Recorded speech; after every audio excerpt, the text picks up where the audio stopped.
Ayo berinvestasi akhirat, bangun rumahmu di surganya. Sempurnakanlah ibadah Anda dengan beramal jariah yang pahalanya tidak terputus hingga akhir kiamat.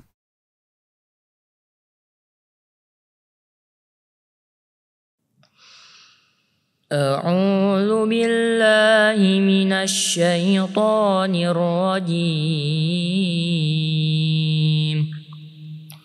بسم الله الرحمن الرحيم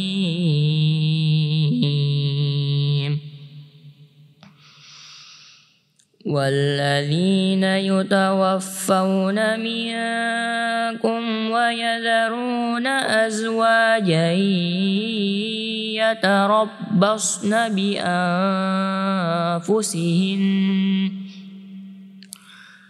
يتربصن بأنفسهن 4 أشهر وعشرا فإذا بلغن أجلهن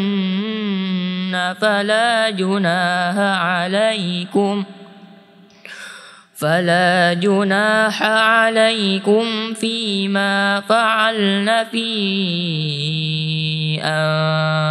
أنفسهن بالمعروف والله بما تعملون خبير ولا جناح عليكم فيما عرضتم به من خطبة النساء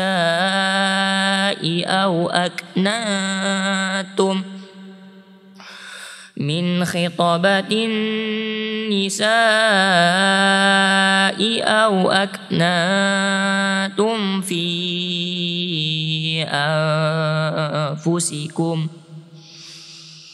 علم الله أنكم ستذكرونهن ولكن لا تواعدوهن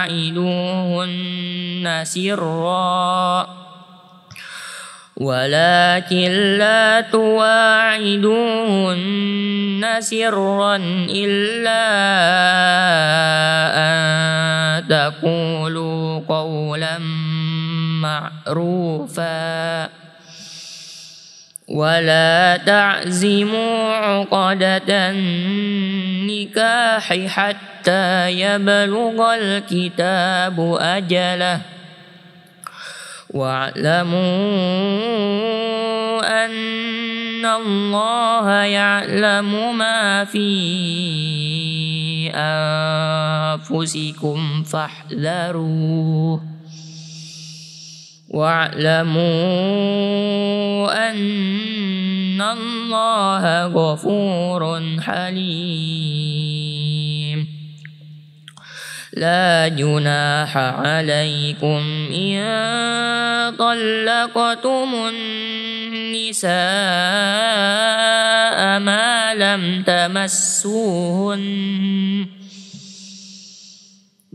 لم تمسوهن أو تفردوا لهن فريضة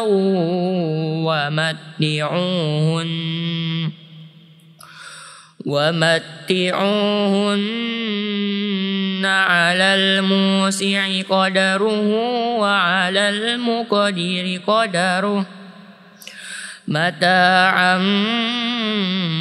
بالمعروف حقا على المحسنين وإن طلقتموهن من قبل أن تمسوهن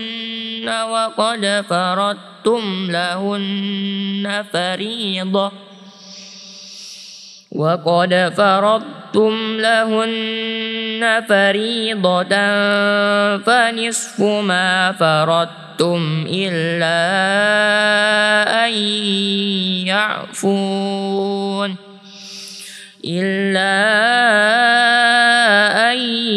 يعفون أو يعفو الذي بيده عقدة النكاح وأن تعفوا أقرب للتقوى ولا تنسوا الفضل بينكم إن الله بما تعملون بصير صدق الله العظيم.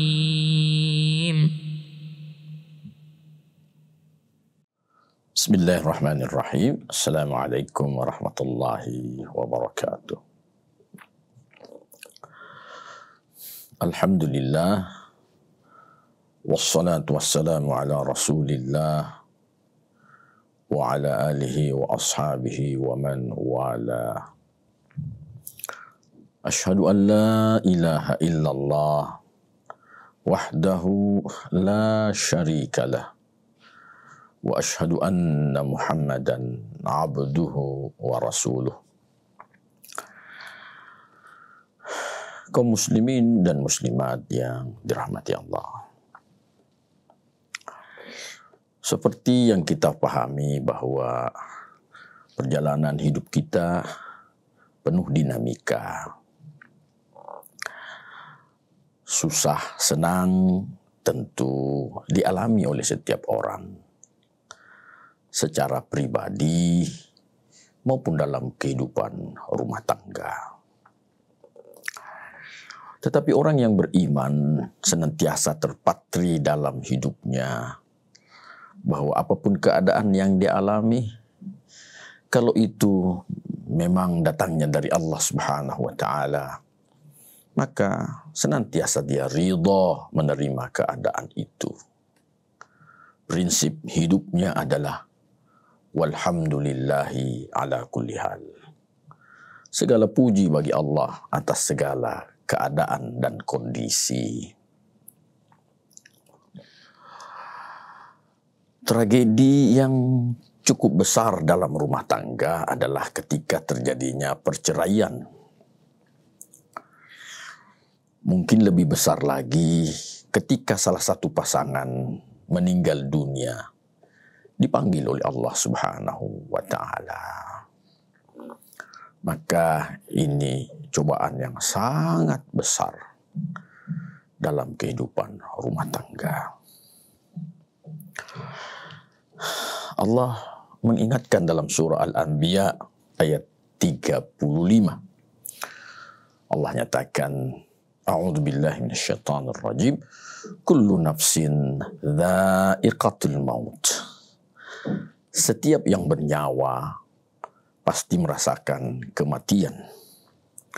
Wa nabluukum bisyarri wal khairi fitnatan wa ilaina turja'un. Kami memberi cobaan kalian berupa keburukan dan kebaikan. Fitnatan, sebagai ujian.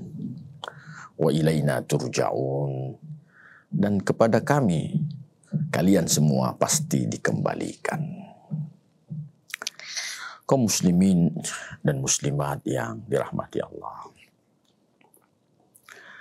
Kajian kita pada kali ini adalah masih surah Al-Baqarah ayat 234 sampai dengan 237. Pada ayat 234, Allah Subhanahu wa Ta'ala memberikan petunjuk. Allah nyatakan, A'udzu billahi minasyaitonir rajim. Walladzina yutawaffawna minkum wa yadharuna azwaja yatarabbasna bi anfusihinna arba'ata ashhurin wa 'ashra. Fa idza balaghna ajalahun fala junaha 'alaikum fima fa'alna fi anfusihinna bil ma'ruf. Wallahu bima ta'maluna khabir.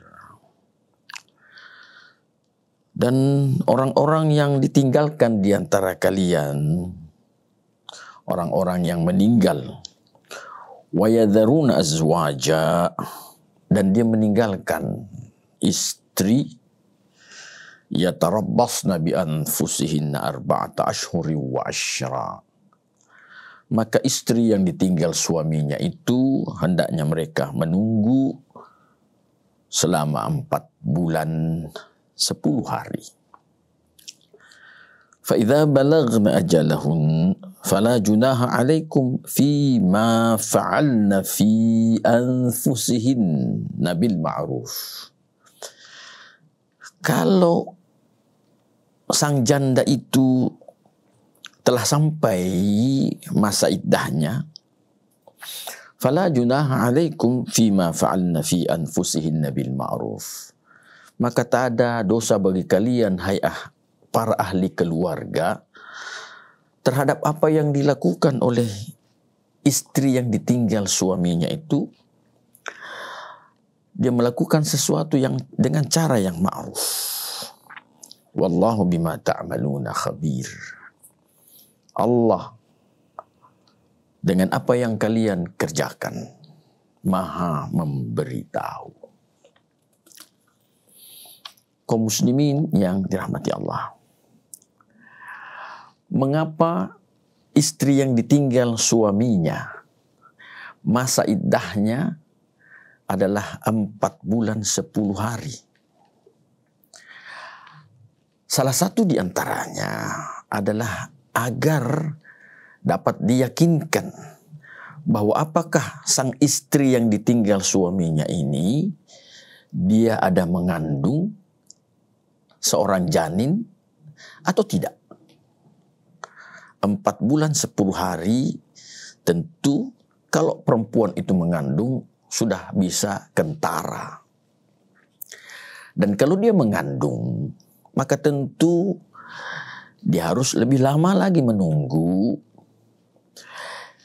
Dia harus menunggu sampai dia melahirkan. Kemudian selesai masa nifasnya. Setelah dia bersih dari masa nifasnya, baru dia boleh menerima lamaran lelaki lain untuk menjadi suaminya.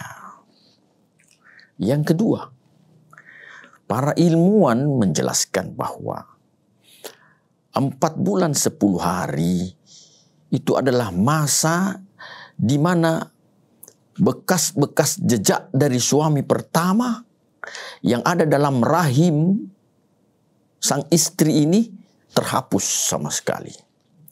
Sehingga rahim sang istri yang notabene janda ini sudah siap untuk menerima jejak baru dari suami yang baru. Allahu Akbar. Allah Maha Besar. Allah Maha Kuasa. Allah Maha Mengetahui. Selanjutnya, kalau sudah selesai masa iddah mereka, maka mereka melakukan hal-hal, mereka berhias, berpenampilan yang bagus sebagai tanda bahwa dia siap menerima calon suami yang baru, maka tentu keluarga tak boleh menghalanginya. Jamaah kaum muslimin muslimat yang dirahmati Allah, yatarabbasna dalam ayat ini ya, yatarabbasna bi anfusihinna. Kata at-tarabbus yakni diartikan dengan at-ta'anni wat-tasabburu anin nikah. Dia menenangkan diri dan menyabarkan diri untuk tidak lebih dahulu menikah, tidak menikah sebelum selesai masa iddahnya, yaitu 4 bulan 10 hari.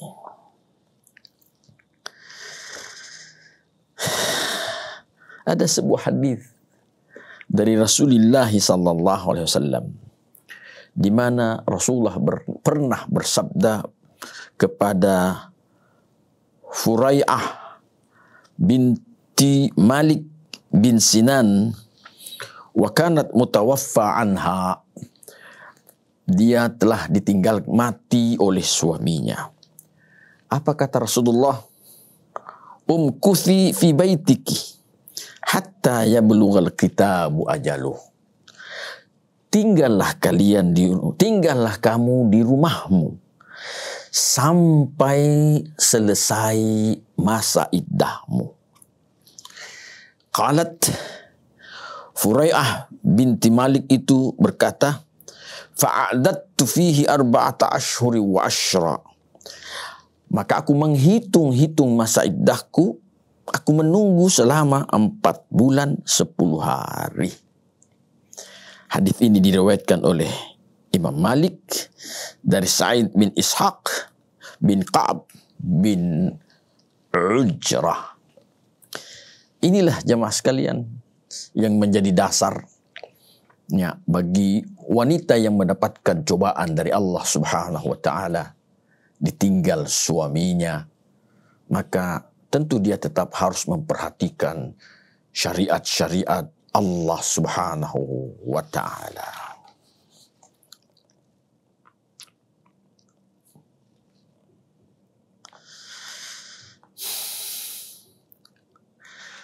Setelah selesai masa iddahnya 4 bulan 10 hari, maka seperti yang Allah tunjukkan, maka boleh perempuan itu melakukan hal-hal yang tetap masuk dalam bingkai syar'i.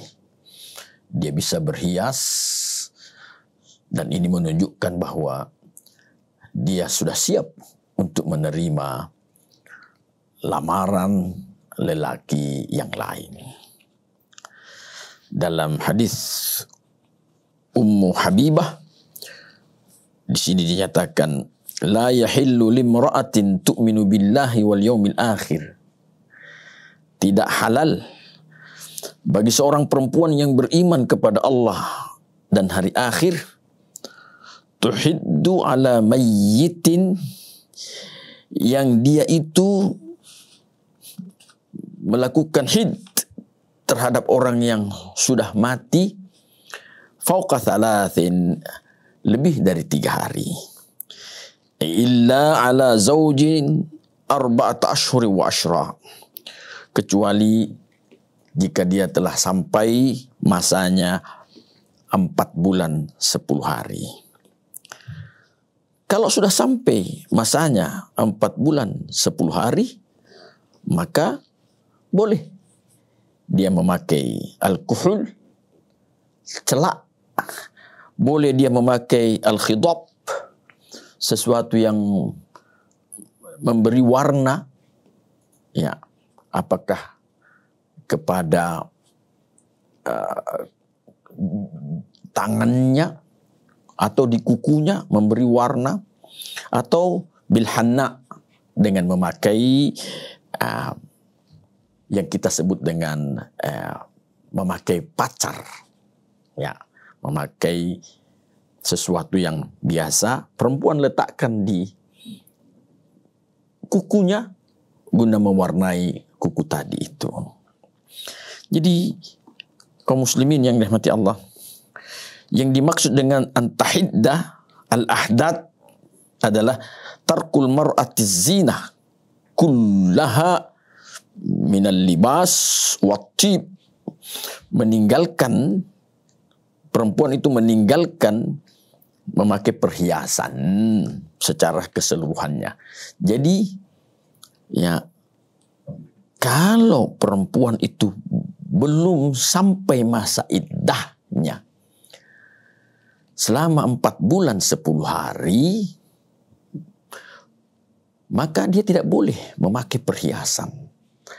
Perempuan itu tidak boleh mempercantik dirinya, ya. Tetapi jika setelah hal itu lewat, maka halallah bagi perempuan itu untuk melakukannya. Tentu bukan masuk dalam kategori tabarruj, karena tabarruj itu tetap dilarang oleh Allah Subhanahu wa taala. Yatabarrajna tabarrujal jahiliyatil ula, yaitu memamerkan segala pesonanya perempuan sebagaimana yang dilakukan oleh wanita-wanita jahiliyah dahulu kala. At-tabarruj dalam segala hal tetap dilarang oleh Allah Subhanahu wa ta'ala. Kaum muslimin, muslimat yang dirahmati Allah. Selanjutnya, pada ayat yang ke-235 Allah nyatakan, wala junaha alaikum fima arradtum bihi min khitbatin nisa au aknantum fi anfusikum. Tak ada dosa kalian, tak ada dosa bagi kalian terhadap lamaran-lamaran sindiran yang kalian ajukan kepada perempuan yang sudah selesai masa iddahnya tadi, ya. Au aknantum fi anfusikum, atau kalian masih sembunyikan pada diri kalian ada keinginan tetapi dia masih malu untuk mengutarakan keinginannya itu, ya, disembunyikan pada dirinya. Tak mengapa. Allah nyatakan tak mengapa. Alimallahu annakum satadkurunahun. Allah Maha mengetahui bahwa kalian pasti selalu akan mengingat-ingat, menyebut-nyebut mereka, perempuan itu. Walakin la tuwa'iduhunna sirra illa an taqulu qawlan ma'rufa. Akan tetapi jangan kamu menjanjikan mereka janji-janji secara rahasia. Ya. Kecuali kalau kalian mengatakan kepada mereka ucapan-ucapan yang ma'ruf. Ucapan yang ma'ruf itu artinya sindiran-sindiran yang baik diucapkan kepada mereka. Perempuan yang diinginkan itu yang sudah selesai masa iddahnya akibat ditinggal oleh suaminya. Wala ta'zimu 'uqdatan nikah hatta yablughal qitabu ajalah. Dan jangan kalian menetapkan akad nikah sampai selesai masa iddah dari perempuan itu. Wa'lamu, ketahuilah, annallaha ya'lamu ma fi anfusikum fahdharuh. Allah Maha mengetahui apa yang ada pada jiwa-jiwa kalian, pada diri kalian. Fahdharuh, maka berhati-hatilah. Wa'lamu annallaha ghafurun halim. Ketahui pula bahwasanya Allah itu Maha Pengampun lagi Maha Santun. Kaum muslimin, muslimat yang dirahmati Allah. Inilah tidak bisa dinafikan bahwa ada perempuan memang yang walaupun belum selesai masa iddahnya 4 bulan 10 hari, tetapi ada laki-laki yang sangat menginginkannya untuk menjadikan dia sebagai istri. Tetapi Allah memberikan hudud, batasan, bahwa ya, boleh kalian mengajukan ya bahasa-bahasa sindiran kepada perempuan itu. Ya, boleh pula kalian tetap menyembunyikannya di dalam hati kalian. Tetapi jika sudah sampai masa iddahnya, maka silahkanlah kalian mengajukan, ya, mengutarakan keinginan kalian dengan menggunakan bahasa sindiran. Yang dilarang oleh Allah Subhanahu wa taala adalah menjanjikan sesuatu kepada mereka, janji manis secara rahasia, tetapi tidak diketahui oleh orang, dan tentu ini bisa mendatangkan bahaya. Ada sebuah fenomena yang dilakukan oleh Rasulullah sallallahu alaihi wasallam, dan tentu ini menjadi salah satu teladan dalam kehidupan kita. Bukankah Rasulullah uswatun hasanah, suri teladan yang terbaik? Fenomena itu adalah hal yang terjadi pada Ummu Salamah. Ummu Salamah, seperti yang ditulis dengan tinta sejarah, tinta emas, bahwa beliau suaminya gugur dalam medan perang. Dia sebagai syahid bersama dengan anak-anaknya beliau, anak-anaknya Ummu Salamah. Ketika dia mendengarkan berita bahwa suami dan anak-anaknya meninggal, maka Ummu Salamah berucap, Inna lillahi wa inna ilaihi raji'un. Allahumma ajirni fi musibati wa akhlufli khairan minha. Kami ini milik Allah, dan kepada Allah semua pasti akan kembali. Ya Allah, berilah pahala terhadap musibah yang menimpa aku, dan beri aku ganti yang lebih baik.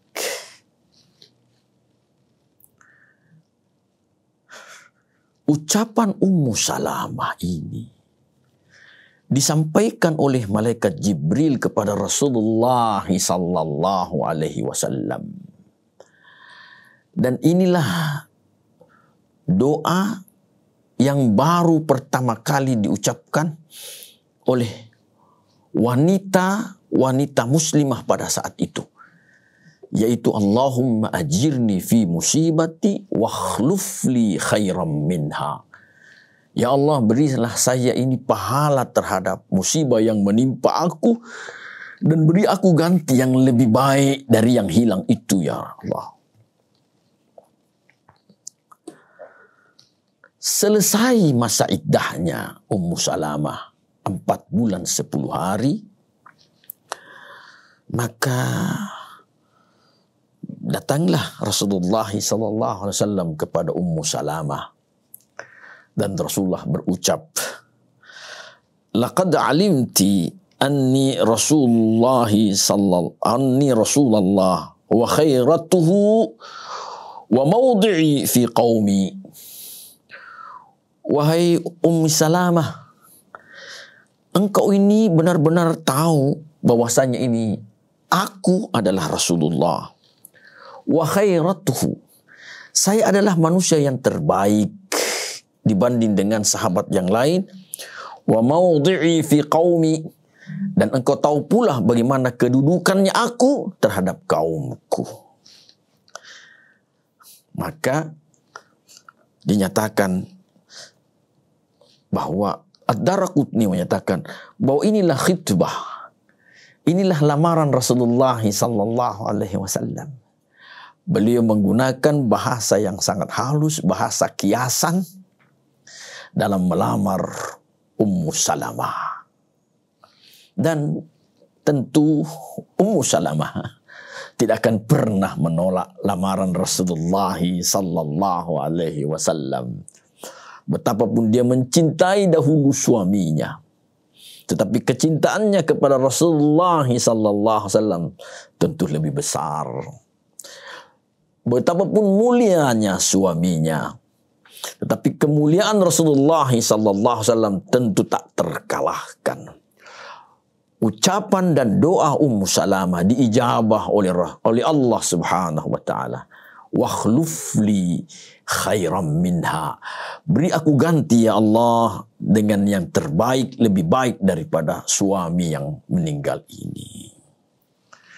Kaum muslimin yang dirahmati Allah, inilah salah satu contoh yang terbaik yang Allah paparkan dalam bentangan kehidupan kaum muslimin, tentu menjadi pelajaran dan untuk diteladani.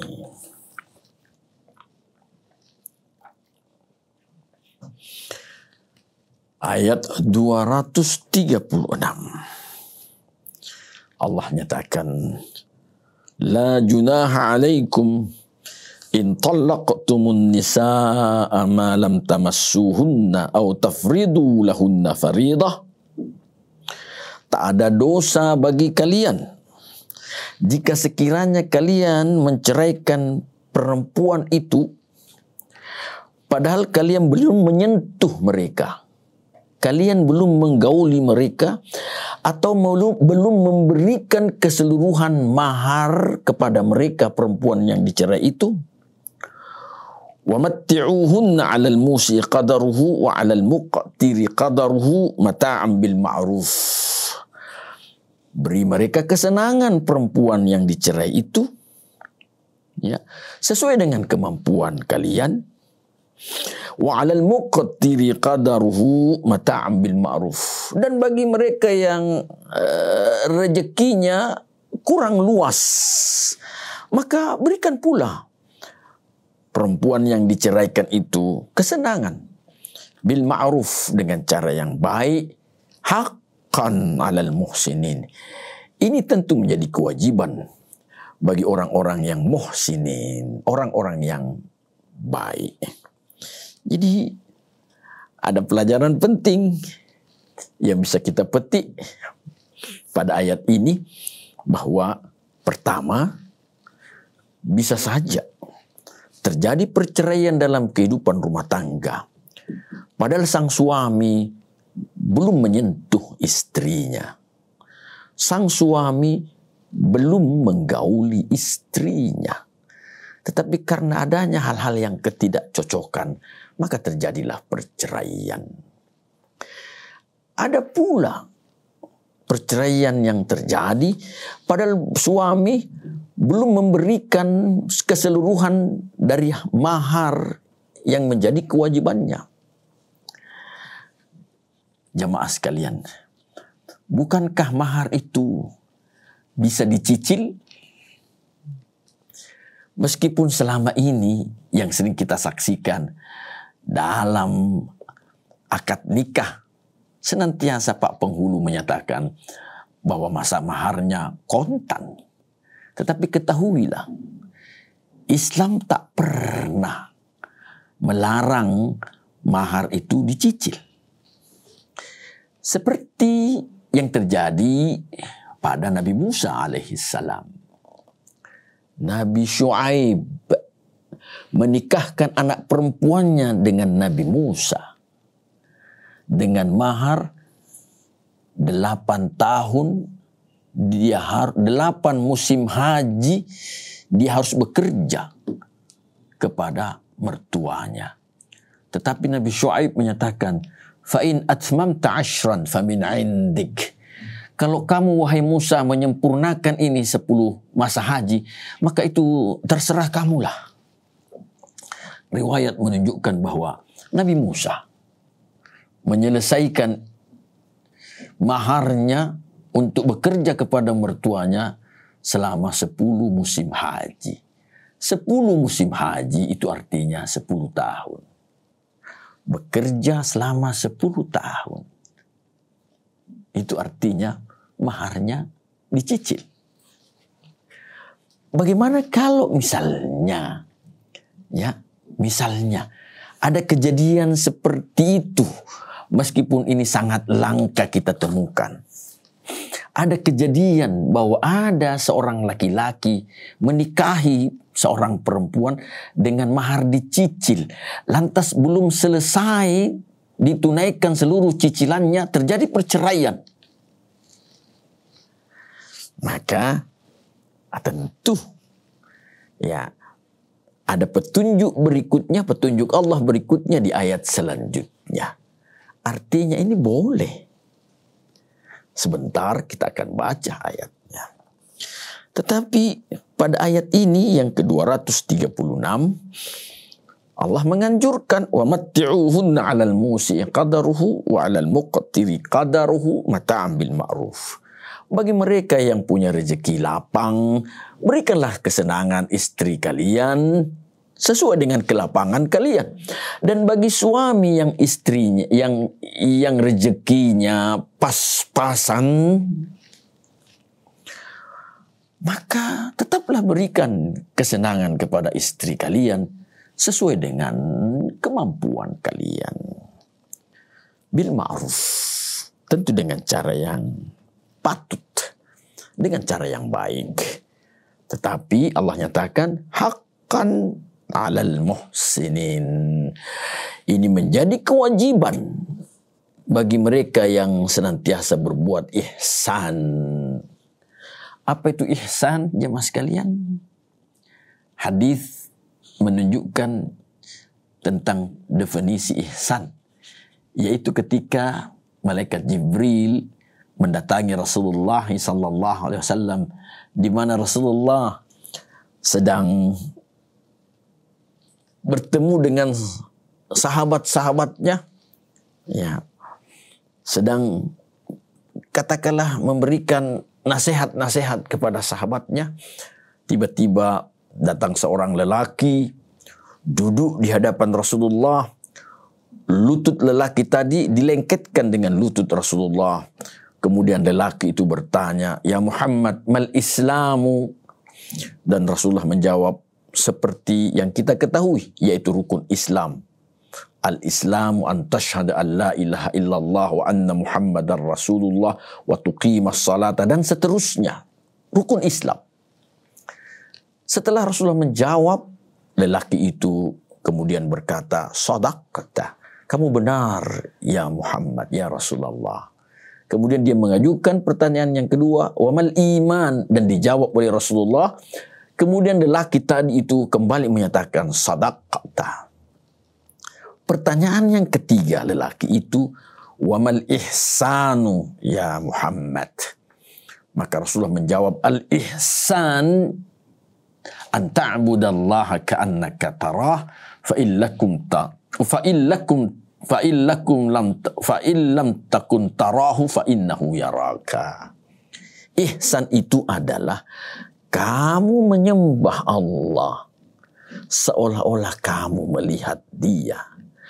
Kalau kamu tak sanggup pada makam itu, maka yakini bahwa apa yang kamu lakukan dilihat oleh Allah Subhanahu wa Ta'ala.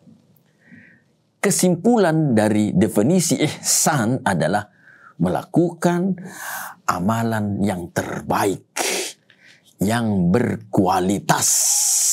Itu kesimpulannya. Kemudian lelaki itu mengatakan lagi, "Shadaqta," dan lelaki itu pergi. Di akhir, Rasulullah menanya kepada sahabat pada saat itu, "Tahukah kalian siapa lelaki tadi?" Semua sahabat menyatakan, "Allah wa rasuluhu a'lam."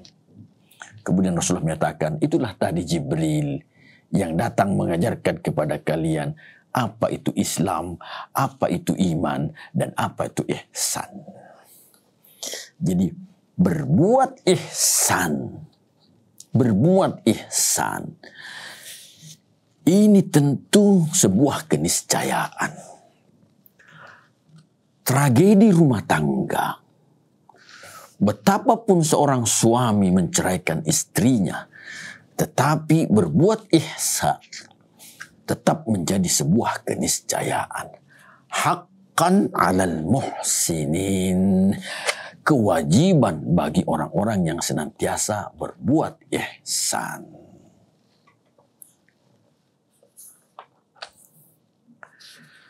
Kaum muslimin, muslimat yang dirahmati Allah. Pada ayat yang ke-237 Allah nyatakan, "Wa in talaqtumuhunna min qabli an tamassuhun wa qad faradtum lahunna fariidah." Dan jika kalian menceraikan mereka, perempuan itu, min qabli an tamassuhun, sebelum kalian menyentuh, menggauli mereka, wa qad faradtum lahunna fariidah, padahal kamu sudah memberikan maharnya kepada mereka, fanisfu ma faradtum, maka boleh kamu mengambil separuh, setengah dari mahar yang kamu berikan kepadanya. Perempuan yang diceraikan oleh suaminya, padahal dia belum digauli, belum disentuh oleh suaminya, sedangkan mahar sudah diberikan, maka boleh setengah, separuh dari mahar itu diambil oleh suaminya. Illa ayya'funa aw ya'fu alladhi biyadihi uqdatun nikah. Kecuali kalau suaminya itu memaafkan, diberikan secara keseluruhan. Au ya'fu alladhi biyadihi uqdatun nikah.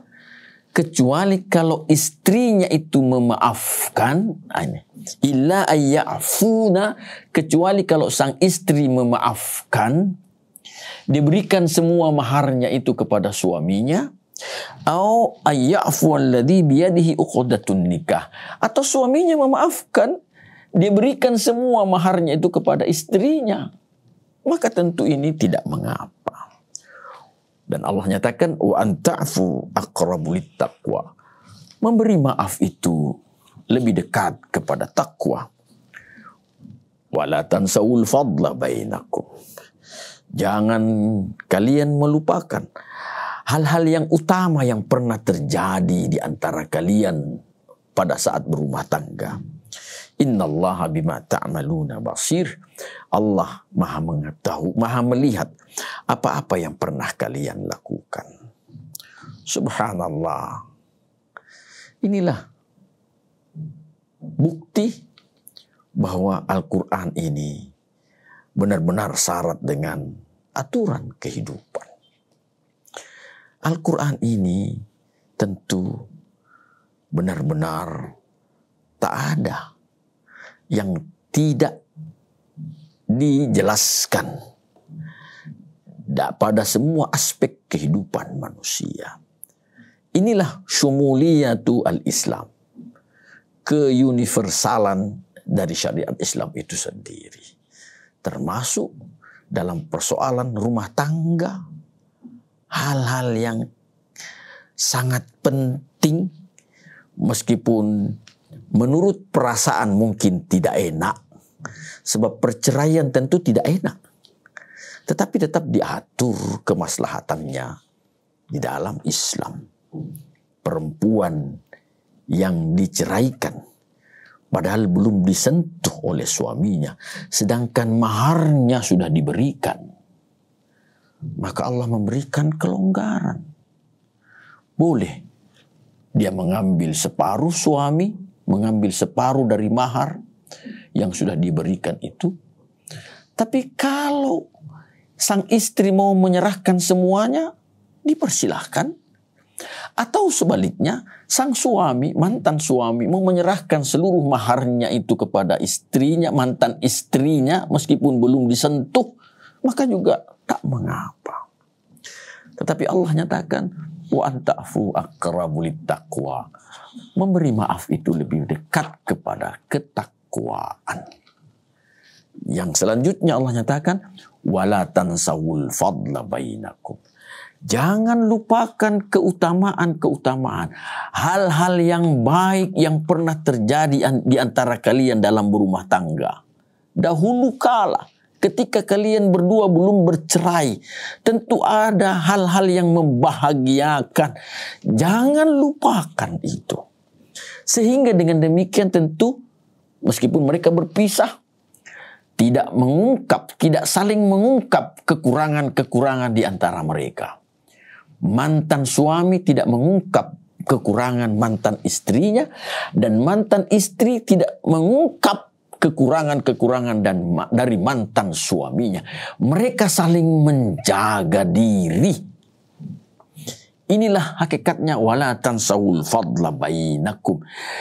Jangan lupakan hal-hal yang utama yang pernah terjadi dan kalian rasakan selama dahulu kala, ya, di masa berjalannya kehidupan rumah tangga kalian. Para hadirin kaum muslimin dan muslimat yang dirahmati Allah. Ada hal yang menarik yang disampaikan dalam salah satu hadis Rasulullah SAW yang diriwayatkan oleh Daraqutni dari Jubair bin Mut'im, annahu tazawwaja imra'atan min Bani Nasr, bahwasannya Jubair bin Mut'im ini, beliau menikahi seorang perempuan dari Bani Nasr. Fatallaqaha. Kemudian dia menceraikannya min qabla an yadkhula fiha, sebelum dia mencampuri istrinya. Fa arsala ilaiha bis sadaq kamilan. Maka beliau mengirimkan kepadanya, memberikan kepadanya itu maharnya secara sempurna. Diberikan seluruh maharnya secara sempurna. Wa qala, kemudian dia berkata, ana ahaqqu bil afwi minha. Saya lebih berhak, saya lebih berkewajiban memberi maaf daripada dia. Artinya bahwa dia berikan semua maharnya kepada mantan istrinya. Ya, meskipun dia juga punya hak untuk separuh dari mahar yang sudah diberikan itu. Tapi dia berikan secara keseluruhannya. Meskipun mantan istrinya ini juga tentu juga punya hak untuk mengembalikan totalitas mahar yang pernah diberikan oleh mantan suaminya. Tetapi inilah harga diri yang ditunjukkan, harga diri yang mulia yang ditunjukkan oleh Jubair bin Mut'im. Dia berikan keseluruhannya maharnya itu kepada mantan istrinya tadi yang diceraikan padahal belum disentuhnya. Kaum muslimin yang dirahmati Allah, semoga rumah tangga kita tentu rumah tangga yang sakinah, mawaddah, warahmah. Tak terjadi hal yang dibenci oleh Allah dalam rumah tangga kita. Tak terjadi perceraian. Meskipun kita pernah mendengar berita yang miris tentu, ya, bahwa banyaknya terjadi perceraian dalam rumah tangga. Apakah itu suami menceraikan istrinya atau istri menceraikan suaminya? Ini tentu bukan pemandangan yang baik, ya. Dan kita tentu harus berdoa kepada Allah. Mudah-mudahan pasangan hidup kita ini adalah pasangan hidup dunia dan akhirat. Kalaupun sekiranya seperti yang terjadi pada Ummu Salamah, dia mencintai suaminya, tetapi Allah lebih mencintai suaminya sehingga suaminya ini wafat dalam medan pertempuran. Tentu ini kematian yang sangat mulia. Suaminya menjadi salah seorang syuhada. Tetapi dengan izin Allah pula Rasulullah melamar Ummu Salamah, lelaki yang termulia. Lelaki yang termulia. Maka tentu di akhirat nanti, di akhirat, Ummu Salamah memiliki dua lelaki mulia. Salah satu di antaranya dari dua lelaki mulia itu adalah lelaki yang termulia, yaitu Rasulullah sallallahu alaihi wasallam. Bisa saja lahir pertanyaan, bagaimana dengan istri yang mempunyai dua suami, sedangkan mereka semua, baik sang istri maupun dua suaminya itu, semuanya masuk surga. Apakah kedua suaminya itu nanti di surga juga menjadi suaminya? Ada fenomena. Seorang perempuan pernah bertanya kepada Rasulullah, "Ya Rasulullah," kata perempuan itu, "saya pernah punya 4 suami. Suami yang pertama meninggal. Setelah selesai masa iddah saya, maka saya dilamar oleh lelaki kedua. Dia menjadi suami saya.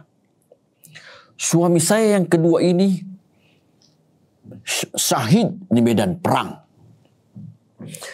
Setelah selesai masa iddah saya dilamar oleh lelaki yang ketiga. Dan ujung-ujungnya suami saya yang ketiga juga ini syahid di medan perang. Selanjutnya terakhir suami saya yang keempat.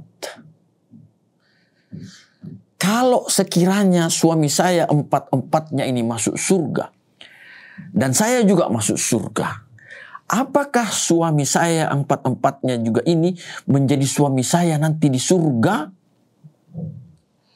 Pertanyaan seorang ibu kepada Rasulullah sallallahu alaihi wasallam. Rasulullah tersenyum. Kemudian beliau menjawab, tidak boleh seorang istri mempunyai 4 suami di surga. Karena Allah menyatakan tentang perempuan yang masuk surga itu, walahunna ma yasha'na. Bagi perempuan itu nanti di surga, Allah akan beri apa yang dia kehendaki. Maka kata Rasulullah, yang mana di antara suamimu yang 4 ini yang paling kamu cintai, maka itulah yang menjadi suamimu di surga. Adapun ketiga suamimu ini, kalau dia masih mencintai kamu, maka Allah akan merubah wajah seorang bidadari yang dimiripkan dengan wajahmu, dan itulah yang menjadi istrinya di surga. Jemaah sekalian, tak ada yang sulit bagi Allah Subhanahu wa ta'ala.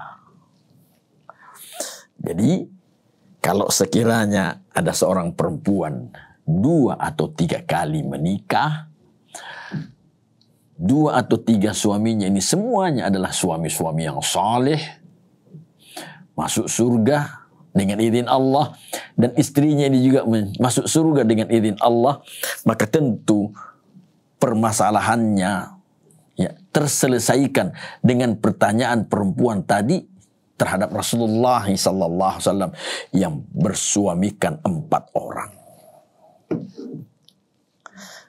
Bagaimana dengan kalau seseorang istrinya cuma 1 dan mereka berdua sama-sama masuk surga? Ini tentu menjadi harapan kita semua, dan saya berharap di antara sekian banyak senandung doa kita kepada Allah, sisipkanlah doa itu agar kita dengan pasangan hidup kita bisa sama-sama masuk ke dalam surganya Allah Subhanahu wa ta'ala. Tentu kebahagiaan bagi mereka, meskipun tentu bagi suami di dalam surga tetap mendapatkan fasilitas dasar yang sudah disiapkan oleh Allah Subhanahu wa ta'ala. Bidadari surga. Bagaimana dengan istri? Adakah kecemburuan? Jawabnya pasti tak ada kecemburuan.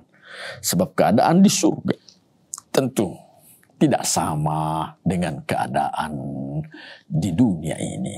Tak ada lagi kecemburuan di dalam surga. Karena semua mereka, penghuni surga itu, adalah orang-orang yang dirahmati oleh Allah Subhanahu wa ta'ala, dan dihilangkan seluruh penyakit-penyakit pada yang terdapat di dunia ini. Kaum muslimin yang dirahmati Allah, seperti yang dinasihatkan oleh Rasulullah, mari selalu kita berdoa kepada Allah agar kita dimasukkan ke dalam surganya Allah Subhanahu wa ta'ala. Dan semoga kita semua mendapatkan rahmat dari Allah Subhanahu wa ta'ala. Hadanallah wa iyyakum ajma'in. Assalamualaikum warahmatullahi wabarakatuh. Ayo dukung media dakwah Masjid Agung Al-Akbar dengan ikut berdonasi pengadaan alat multimedia dan operasional dakwah. Usia boleh terputus, pahala jariah mengalir terus.